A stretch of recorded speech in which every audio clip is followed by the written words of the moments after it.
வருகை புரிந்துள்ள மாண்புமிகு மேயர் அவர்களே மற்றும் துணை மேயர், மாமன்ற உறுப்பினர்கள், மாநகராட்சி அலுவலர்கள் மற்றும் பொதுமக்கள் அனைவரும் வரவேற்கிறேன். இப்பொழுது மாண்புமிகு மேயர் அவர்கள் உரை நிகழ்த்துவார்.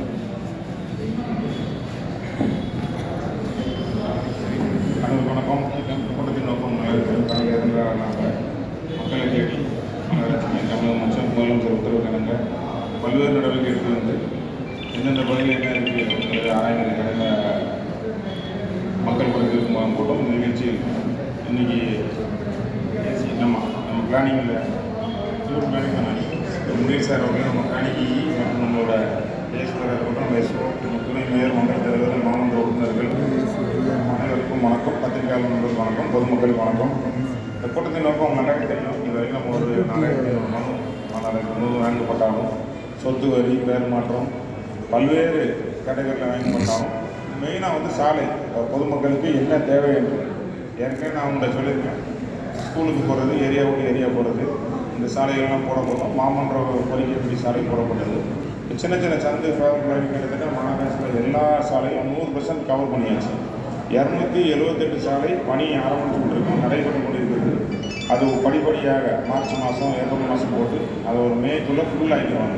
இப்போ அடுத்த கட்டத்துக்கு நம்ம போயாச்சு. உங்களுக்கு யாருமே தெரியும், சாலை விரிவாகம்னா மாநகராட்சியில் வந்து சாலை வந்து 3 விதத்தில் இருக்குது. அதாவது அடியில் சொன்னால் 20 அடி ரோடு இருக்குது, 40 இருக்குது, 60 இருக்குது, சிலது 50 அடி ரோடு இருக்கும்.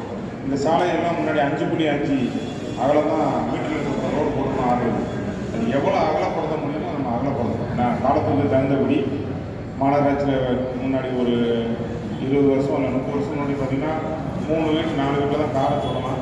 இப்போ ஒரு வீட்டுக்கு 3 வண்டி 4 வண்டி வந்ததுனால சாலை அகலப்படுத்துகிற ஒரு மஸ்ட் ஆகிட்டு நம்ம மாநகராட்சியோட இது பழைய அலுவலம் புது அலுவலகத்தில் இருந்து பீச் ரோடு வரைக்கும் ஃபேவர் பிளாக் இந்த சைடும் ஃபேவர் பிளாக் போட்டு கொடுத்தோம். பச்சாரில் முன்னாடி ஒரு சைடு தான் வண்டியில் போட்டுவாங்க. வியாபார பொதுமக்களுக்கு போதாக 2 சைடு நிறுத்திருக்காங்க. ஆனால் அந்த மாதிரி அகலப்படுத்த நம்ம மக்கள் யூஸ் பண்ணிட்டே வராங்க. அடுத்த கட்டமாக ஆஃபீஸில் வந்து மேற்காம நோக்கி 3ஆம் மைல் பாலம் வரைக்கும் போட்டு முன்னாடி ஏற்கனவே நம்ம மரத்தெல்லாம் ட்ரிம் பண்ணி அதில் இருக்கிற போர்டு எல்லாமே அப்புறப்படுத்தணும்.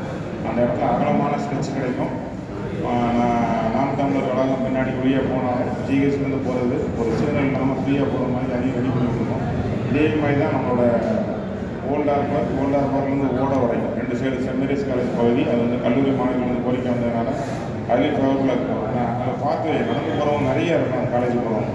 ஆனால் அது வந்து நம்ம ஏற்கனவே பீச் இருக்குது, முத்துநகர் பீச் எல்லாம் அங்கே இருக்கிறதுனால அங்கே வரைக்கும் கொண்டு போகிறோம். அது ரைட் சைடில் மாதார் கோயிலை தாண்டி வரைக்கும் அந்த பகுதியும் வந்து ஃபுல்லாக வரம் இருக்கிறது. அதே மாதிரி நம்ம பிரேனர் லிங்க் ரோடு, நம்ம டிஎஸ்பி ஒரு கேம்ப் ஆஃபீஸில் வந்து பிரேனருக்கு லிங்க் பண்ணுற ரோடு அகலமாகுது. ஸ்டெம் பார்க்கு போகிற முன்னாடி உள்ள ரோடு எண்டு ஃபேர் பிளாக் போட்டு அந்த இடத்துல அகலமாக இருக்குது. டூவிபுரத்தில் பார்த்தீங்கன்னா ஜெயராஜ் ரோடையும் நம்மளோட பிஎம்டி ரோடையும் இணைக்கும் மாதிரி 5000 பேரில் ரோடு அகலமாக தான் இருக்கும்.